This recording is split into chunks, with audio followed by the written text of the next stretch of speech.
Yo, what's going on? It's your boy AMAR here. Here we are in the Rim Lions garage shop, Lions Den, jungle, you know what it is. Now, I get asked a lot of questions from a lot of people around the world, and I'm gonna cover a personal general topic. AMAR, should I get into the wheel and tire business? I repeat, should I get into the wheel and tire business? Now, if I was a sleazeball, sneaky, inconsiderate guy, I would tell you, no, don't get in the wheel and tire business. Don't do this, don't do that, because you know what? Then I would say, okay, you're gonna be cutting my grass, and you're gonna be getting into my business. Let me shut the heat off 1 second, guys. Hold on. So then I'm gonna say that you're gonna be getting into my business, but I'm not gonna do that, because you guys know I built my channel on honesty, straight up, unbiased opinions, and I don't give a damn who's watching. I tell it how it is. That's how I was raised, and that's what's gonna go down. Now, should I get into the wheel and tire business? Now, a couple of things you wanna know, like, I'm not Warren Buffett. I don't know a heck of a lot about, investing, stocks, none of that stuff. But one thing I know is you can put me anywhere in the world, baby, and I know my wheels and tires. I don't care you blindfold me in the middle of the Arabian desert. You ask me about rims and tires and offsets, and I'll tell you. So now, this is what goes down. Now, if you want to be in the wheel and tire business, you got to be serious. You got to put your big boy pants on. You got to be serious. You got to be honest. And you got to go with the basis, the mindset of not to sell wheels. You're going to say, AMAR, what the hell do you mean not to sell wheels? I'm in the business to sell wheels. You have to go with the mindset, number one, that you do not want to sell wheels. The last thing you want is money. You want to give your customer the honest opinion about what's good for his vehicle. You want to give him the honest advice about what's good for his vehicle. And then you want to make a sale and tell the customer what's good for his vehicle. Don't tell the customer what you have in stock that you want to push, which is not right for the guy. If you got a guy 60 years old driving a Lincoln Town Car and he pulls up, he's not going to want 22s. You being in the wheel and tire game know that guy doesn't want 22s. He wants 17 or 18 inch chrome with a nice radial all season smooth tire. You know that.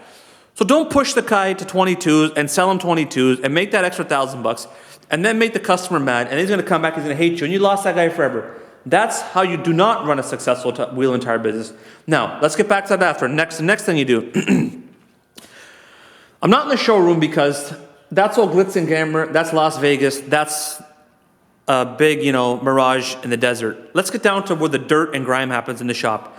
You need inventory. You don't need a hell of a lot of inventory. You need those movers and shakers. You need those popular part numbers that'll be in stock and you can move every day. You need your couple of truck tires, you need your low pro tires, you need your 17s, you need your 225 40 18s, your 215 45 17, 265 35 22s, 275 55 20, 305 40 22. You need about 16 tires in stock to service some guy for wheel and tire aftermarket industry. Now, if you're a mom and pop tire shop and you want to change radials all day, that's a different can of worms. I won't get in that today, but that'll be another motivational session. Now, the next thing you do, you got to put your big boy pants on. You got to go see your mom and dad or your grandma, whoever got your GIC, whoever got your money locked away for all these years. You got to say, you know what, I'm getting in the wheel and tire business. I got to spend 15 to 20 grand on equipment. You say, holy crap, 15, 20 grand, I'm not making no money. Like I said, you're not getting in the business to make money. You're getting in the business to build a loyal customer base, and then you will make money. You got to go out, you got to buy it. You got to have 2 brand name tire machines. Okay, everybody starts off with a Chinese tire machine. I ain't going to trash talk. I did. I got this Chinese tire machine here. But this is not my main machine.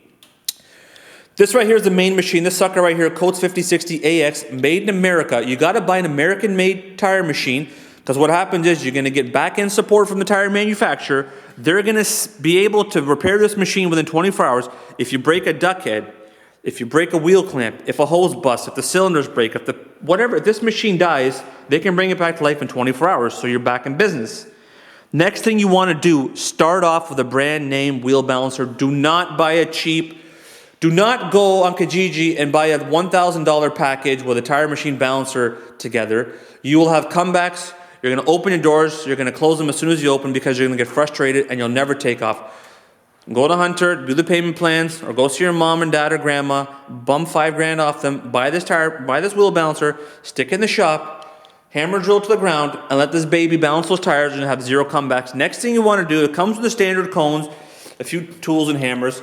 Now, stock your wheel weights. You need to have wheel weights in stock. You got to put your big boy pants on. You got to buy those wheel weights, stick-on weights, all the accessories. Now, If you don't have enough money, do the payment plans with your tire distributor. Buy these fingers and collets. What happens, these suckers right here, they mount on the exact bolt pattern of the vehicle. They go on the shaft, and these mount the vehicle square, so you're balancing square. You're not balancing off center. You're not balancing incorrect. You're mounting the sucker on square. Buy the expandable Huika cones. Okay, ladies and gentlemen, this is gonna have zero comebacks. Every dollar you invest is you're gonna have less comebacks. Get these hub rings. I don't know why people sell wheels with hub rings. I can't sleep at night. If I don't put 4 hub rings in a guy's wheel, I'm telling you, baby, I ain't sleeping at night. I'll be tossing and turning, drinking coffee, watching Netflix all night till I can wake up the next morning and do the job right. Order hub rings. If you don't have the hub rings in stock and don't want to stock them, and it takes a day to get them, tell the customer, explain to him, sir, I don't want to sell you these wheels without these hub rings. You're going to have vibrations. Come tomorrow in the evening, come tomorrow at 2 o'clock when my tire company drops them off. Have a Coke and a smile, and we're going to slide these puppies in the back. Like I said, you're in the business not to sell wheels and make money. Do the job right, and you'll be successful. Okay? Don't think it's Friday at 4:30. You want to put that couple G's in your pocket and screw the $10 hub rings. Put those hub rings in, and I won't be hunting you down. So that's another thing. Now, this Big Daddy here is a leverless tire machine. This took years to save up and invest in. So you do not have to buy this sucker right away. Buy your touchless or buy your machine with the rollers and arms. You'll need that baby right there. Buy your coach machine. Buy the proper equipment. You got the inventory. You got the equipment. Now you have general knowledge how to run a successful tire business. Also, like I said, stock your wheel nuts. Stock and wheel nuts. Stock your proper ones. Have your open ends. Have your Mercedes bolts. Okay, have your tuner kits. Have your accessories. Have your tire puncture repair kit. Have your toolbox. Invest in about 4 to 8 jacks in case you get 2 vehicles at once. We got 2, 4, 6, 7. One's outside, so we can do 2 vehicles or multiple things. Jack them up. Keep your shop clean. Do these things, ladies and gentlemen. That's how you're going to run a successful tire business. This is the tool, the garage part. I'll do the showroom bit and the sales pitch next time. But that's how you're going to run a successful wheel and tire store. I go back to my beginning principle. You are not in the business to sell. When you open a wheel and tire store, get making money out of your brain. Get making sales out of your brain. You do not want to sell a wheel and tire to a customer. You want to sell a customer happiness. You want to sell customers confidence, and you want to make sure, give a customer what is right for them. You're going to get the guy off the street that's going to pull up an Escalade. He's going to tell you, baby, put the 26s on, gun them up, and I'm going to go out. That rim and tire is made for that customer. Like I get back to the 6-year-old guy in the Lincoln Town Car. That customer does not want 22s. He does not know what 22s is. You do not want to push 22s on him.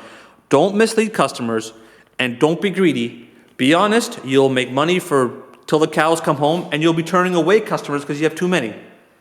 So that's how you run a successful wheel and tire industry. I covered a lot of topics. I covered generalization. If you need more advice and motivation, DM below. Follow me on Facebook, Instagram, YouTube, and Twitter. My name's AMAR SIHRA. Let's get it done. And I'm gonna next video when I get off my butt, I'm gonna do the next is the retail part, how to successfully sell wheels and tires to customers. You know what time it is, baby. 905-528-3500. Lock it in. Don't be lazy. Go to my social media. I'm watching you guys. I'm checking. You better be pushing those buttons. We out, baby.